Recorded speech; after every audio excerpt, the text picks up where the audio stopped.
Hello friends, welcome to smart learning Adda. आज के class में हम बात करने वाले हैं बायोलॉजी के बारे में, यानी विज्ञान का क्लास आज से चालू कर रहे हैं। तो आज के क्लास में हम बात करेंगे सबसे पहले वनस्पति विज्ञान के बारे में और उनकी शाखाओं के बारे में कि बोटनी एंड इट्स ब्रांचेज, यानी वनस्पति विज्ञान और उनकी शाखाओं से संबंधित कौन कौन सा प्रश्न है या कौन कौन सा तथ्य है जो हमको एग्जाम की दृष्टि से जानना काफ़ी आवश्यक है। तो चलिए चालू कर लेते हैं आज के क्लास को और देखते हैं उन तथ्यों को और जानने का कोशिश करते हैं। ठीक है, तो देखिएगा, आप लोग गौर कीजिएगा कि जीव विज्ञान के बारे में बात हो रहा है। तो जीव विज्ञान के पिता के रूप में ग्रीक दार्शनिक अरस्तु को जाना जाता है, यानी ये ग्रीक के दार्शनिक हैं जिनका नाम है अरस्तु, और इन्हीं को हम जीव विज्ञान के पिता के रूप में जानते हैं। ठीक है, और इन्होंने 384 से 322 ईसा के पूर्व में जीव विज्ञान का रचना किया था। ठीक है, तो ये टाइम पीरियड याद रखना है कि बायोलॉजी यानी जीव विज्ञान का रचना कब हुआ था। तो अरस्तु के द्वारा 384 से 322 ईसा पूर्व में जीव विज्ञान का रचना किया गया था। ठीक है, अब बात कर लेते हैं अरस्तु के बारे में। तो अरस्तु द्वारा बहुत सारी रचनाएं की गई थी, जिसमें से एक और हम जान लेते हैं कि जीव विज्ञान की शाखा है जंतु विज्ञान। ठीक है ना, अब जंतु विज्ञान के जनक भी अरस्तु को ही जाना जाता है। ठीक है ना, यानी जीव विज्ञान में जो जंतु विज्ञान के बारे में हम लोग पढ़ते हैं तो जंतु विज्ञान के जनक भी कौन है, तो अरस्तु ही हैं। ठीक है, और इन्होंने सबसे पहले पौधों और जंतुओं के जीवन के विभिन्न पक्षों के बारे में अपना विचार प्रकट किया था। ठीक है, ये अरस्तु ही थे जिन्होंने सबसे पहली बार जंतु विज्ञान में क्या किया था कि विभिन्न पक्षों के बारे में अपना जो पक्ष था या विचार था उसको प्रकट किया था। किसके विषय में, तो पौधों और जंतुओं के जीवन के विभिन्न पक्षों के बारे में। ठीक है, आगे बात करें तो आगे हमको ध्यान देना है कि जब अरस्तु के बारे में बात हो रहा है तो अरस्तु के बारे में कहा जाता है कि यह प्लेटो के शिष्य थे। ठीक है ना, यानी इनके गुरु का क्या नाम था, ये भी याद रखना है कि इनके गुरु का नाम प्लेटो था, और उन्हीं के द्वारा किए गए कार्यों को अरस्तु जो आगे जा कर के उन्हीं के द्वारा किए गए कार्यों को आगे बढ़ाते चले गए। ठीक है, और एक और सबसे बेहतरीन पॉइंट जो हमको याद रखने के लिए मिलता है वो मिलता है कि अरस्तु जो थे वो सिकंदर के गुरु थे। ठीक है, यानी अरस्तु के गुरु कौन है, प्लेटो,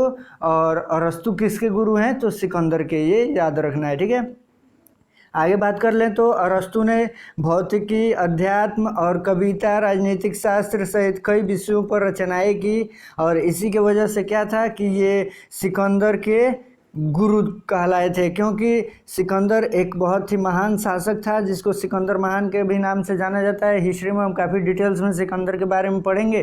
तो चूंकि सिकंदर एक महान शासक था तो हो सकता है कि उसके जो राजनीतिक सलाहकार थे वो काफ़ी बेहतरीन थे, जिसमें से एक नाम अरस्तु का देखने को मिलता है। ठीक है, आगे बात कर लें तो आधुनिक जीव विज्ञान एक बहुत ही विस्तृत विज्ञान है जिसकी कई शाखाएं हैं। ठीक है, अब आधुनिक जो विज्ञान है जीव विज्ञान, ये एक बहुत ही विस्तृत विज्ञान हो चुका है और इसकी कई शाखाएं हैं। ठीक है, जिसकी कई शाखाएं हैं। बायोलॉजी जीव विज्ञान शब्द का प्रयोग सबसे पहले किसने किया था ये जान लेते हैं। चूँकि आधुनिक विज्ञान का बात कर रहे हैं तो आधुनिक विज्ञान में बायोलॉजी शब्द का प्रयोग सबसे पहले लैमार्क तथा ट्रेविरनस ने 1801 ईस्वी में किया था। ठीक है, तो ये भी हमको याद रखना है कि सबसे पहले आधुनिक जीव विज्ञान में सबसे पहले बायोलॉजी शब्द का यानी जीव विज्ञान शब्द का प्रयोग सबसे पहले किसने किया था, तो लैमार्क और तथा ट्रेविरनस ने सन 1801 ईस्वी में इस शब्द का प्रयोग किया था। ठीक है, आगे बात कर लें तो आगे हमारा आता है बॉटनी वनस्पति विज्ञान के जो जनक हैं थियोफ्रेस्ट को कहा जाता है। ठीक है, यानी बॉटनी के जनक किसको कहा जाता है, थियोफ्रेस्ट को कहा जाता है। और बॉटनी में हम किसके बारे में अध्ययन करते हैं, तो पादपों के बारे में अध्ययन करते हैं। पादप क्या होता है, पादप मतलब पौधे होता है। ठीक है ना, यानी बॉटनी में हम पौधों के बारे में, जिसमें क्या आता है, वनस्पति विज्ञान में घास एवं फूस आता है। ठीक है ना, ये पादप के बारे में हम जानकारी लेते हैं बॉटनी के अंतर्गत। ठीक है, आगे बात करते तो आता है चिकित्सा शास्त्र। ठीक है, चिकित्सा शास्त्र के जनक के रूप में हिपोक्रेटस को जाना जाता है, और इसके अंतर्गत अब चूंकि चिकित्सा से संबंधित है तो इसमें आयुर्विज्ञान का अध्ययन करते हैं, और यह जो क्षेत्र है ये स्वस्थ मनुष्यों को अस्वस्थ मनुष्यों को, यहाँ पे अस्वस्थ रहेगा। ठीक है, तो आप लोग उसको करेक्ट कर लीजिएगा, अस्वस्थ मनुष्यों को स्वस्थ बनाने से संबंधित कार्य करते हैं। ठीक है ना, यानी आयुर्विज्ञान से आप लोग समझ सकते हैं कि ये मरीजों से संबंधित होगा, चूँकि इसमें चिकित्सा का बात हो रहा है। ठीक है, तो चलिए आगे बात करते हैं। तो वनस्पति विज्ञान की वह शाखा जिसमें शैवालों का अध्ययन, अब यहाँ पे शैवालों का बात आ रहा है, तो शैवालों का अध्ययन जिसमें करते हैं उसको क्या कहते हैं,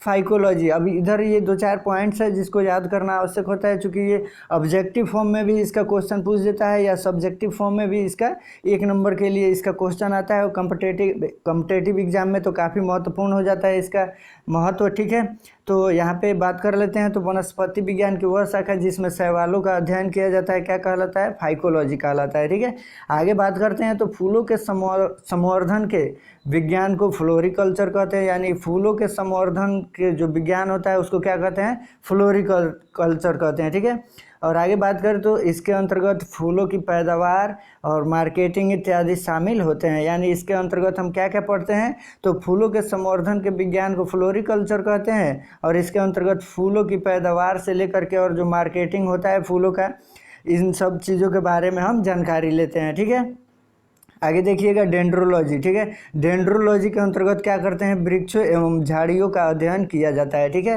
ये काफ़ी इंपॉर्टेंट है, ये बार बार रिपीट करता रहता है एग्जाम में, तो इसको भी आप लोग काफ़ी गौर से देखिएगा।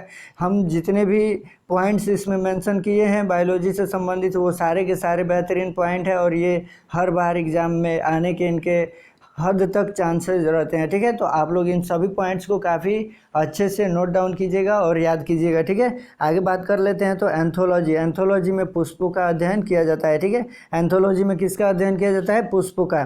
आगे है हमारा हॉर्टिकल्चर। हॉर्टिकल्चर विज्ञान की वह शाखा है जिसके अंतर्गत हम क्या करते हैं, अनाज, फूलों तथा पौधों के उगने से लेकर के और इसमें भी मार्केटिंग तक का अध्ययन किया जाता है हॉर्टिकल्चर के अंदर। ठीक है, आगे देखिएगा। तो सिल्वीकल्चर आता है, और सिल्वीकल्चर के अंतर्गत वनों के विकास से संबंधित विज्ञान का अध्ययन किया जाता है। ठीक है, सिल्वीकल्चर के अंतर्गत किसका अध्ययन करते हैं, तो वनों के विकास से संबंधित विज्ञान का अध्ययन करते हैं। ठीक है ना।